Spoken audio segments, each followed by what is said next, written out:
In the late 1980s, under the regime of Siad Barre, Somaliland's civilian population was subjected to mass atrocities. Entire cities were destroyed, civilians were deliberately targeted. These crimes are now widely recognized as the Israa11l genocide. At the time, Israel was the only country to formally raise these atrocities in this very council.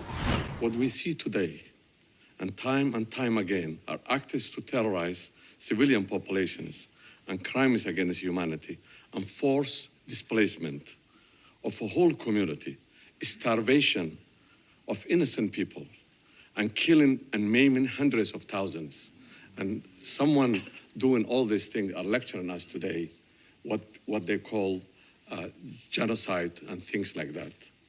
I'm shocked to listen to the outrageous comments from the Israeli representative.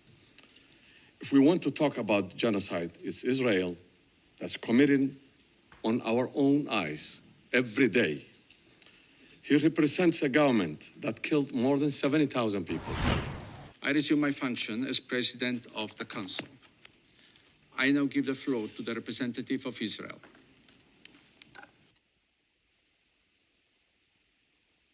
Qarri for his briefing here this afternoon. I wish to make it clear, Israel's engagement with Somaliland has a long and consistent record. In 1960, when Somaliland emerged as an independent state, Israel was among 35 countries that formally recognized its independence. In the late 1980s, under the regime of Siad Barre, Somaliland's civilian population was subjected to mass atrocities. Entire cities were destroyed, civilians were deliberately targeted. These crimes are now widely recognized as the Israa11l genocide. At the time, Israel was the only country to formally raise these atrocities in this very council.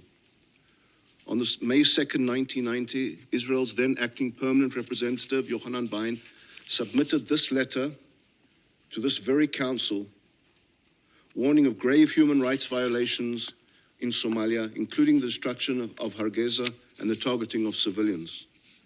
This document forms part of the official record of the Security Council. That record underscores the consistency of Israel's engagement, grounded in concern for human rights, accountability, and legal principles. That history provides essential context for the discussion surrounding Israel's recognition of Somaliland today. Let me be clear, Israel's recognition of Somaliland is neither provocative nor novel. It is a lawful, principled acknowledgement of a long-established reality, consistent with international law and aligned with the values that this council is meant to uphold. Mr. President, Somaliland's modern political history is clear and well documented. On June 26, 1960, the former British Somaliland Protectorate attained independence as the state of Somaliland. In the days that followed, prior to its voluntary union with the Trust Territory of Somalia on July 1, 1960, Somaliland was recognized by 35 states, including the United States, the United Kingdom, France, China, Egypt, Ethiopia, the Soviet Union, and Israel.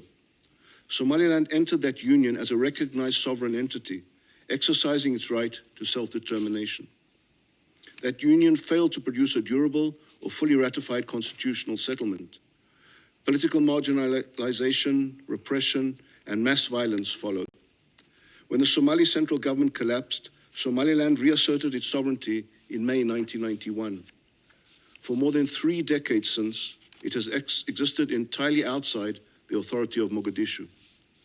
Since 1991, Somaliland has consistently met the objective criteria for statehood under customary international law, as reflected in the Montevideo Convention. 1, it has a permanent population. 2, a defined territory. 3, an effective government. 4, the capacity to conduct foreign relations. In fact, Somaliland has held regular competitive elections, ensured peaceful transfers of power, and maintained effective governance and security throughout its territory. In a region marked by instability, Somaliland has demonstrated continuity, responsibility, and restraint. Moreover, Somaliland's engagement with the international community is already sustained and practical.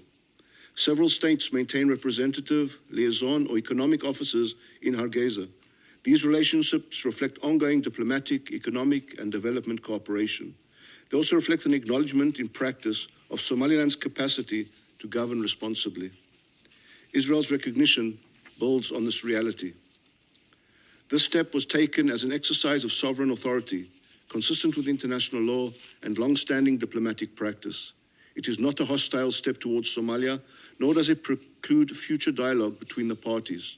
Recognition is not an act of defiance. It is an opportunity to promote clarity, an opportunity to encourage responsibility, an opportunity to strengthen stability in the Horn of Africa. This recognition is forward-looking. It aligns with the spirit of the Abraham Accords: cooperation over isolation, pragmatism over paralysis, and partnership over perpetual conflict. Somaliland has demonstrated a willingness to govern responsibly, to secure itself, and to engage constructively with regional and international partners. This trajectory is also not without precedent. In the case of South Sudan, early engagement by individual states, including Israel, preceded broader international recognition and supported international integration and stability. Reality was acknowledged first. Consensus followed. Mr. President, the question raised by Israel's recognition of Somaliland is not whether international law permits acknowledgement of long-established facts. It does. The question is whether this Council is ready to engage with reality as it exists. Somaliland's historical sovereignty, more than 3 decades of effective self-governance, and demonstrated capacity to act as a responsible international partner meet the legal criteria that guide recognition. Israel has aligned its foreign policy with this reality. This approach reflects the spirit of the Abraham Accords. It is grounded in international law and directed towards greater stability and security in the region. I thank you. I thank the representative of Israel for the statement. The representative of Somalia has asked for the floor to make further statement. I give him the floor. Thank you, Mr. President, for giving me again the floor. Before proceeding further, I want to make additional remarks in my capacity as a Somali representative of Somalia to directly address the claims made by the representative of Israel who spoke before me. I will make 3 points, Excellency. First, actions of occupying power in Palestine and indeed in the broader region are well documented. These actions constitute clear violations of international law. What we see today and time again are acts to terrorize civilian populations and crimes against humanity and forced displacement of a whole community, starvation of innocent people, and killing and maiming hundreds of thousands. And someone doing all these things are lecturing us today what they call genocide and things like that. I'm shocked to listen to the outrageous comments from the Israeli representative. If we want to talk about genocide, it's Israel that's committing on our own eyes every day. He represents a government that killed more than 70,000 people, civilians, including children, women, elderly, doctors, and other health workers, and patients in hospitals, destroying infrastructures, deliberately starving people in Gaza. To come before us, this esteemed council, and accuse Somalia of committing genocide is just ridiculous and it's unbelievable. The other thing that I want to add is he has no idea what Somali is and where Somalis are and what Somali stands for. I think the history is a selective history that he has just generated on his own mind. Let me give you some lessons on this. There is a systematic, it's a troubling, Somalia is one country, one people, one religion that fought together for independence from the colonial. And Somalia is again one that's fighting terrorist organizations in the Horn of Africa as a one group, one religion, one ethnic group. And then when you say the Somaliland, that was a British Somaliland, it was 2 regions, the Northeast region and Northwest region. And now Northeast region is part of, which is 45% of the land and the population are part of the federal government of Somalia. What we're talking about is Northwest, which is also having a problem. Half of Northwest is now all the region, which is close to the Djibouti border.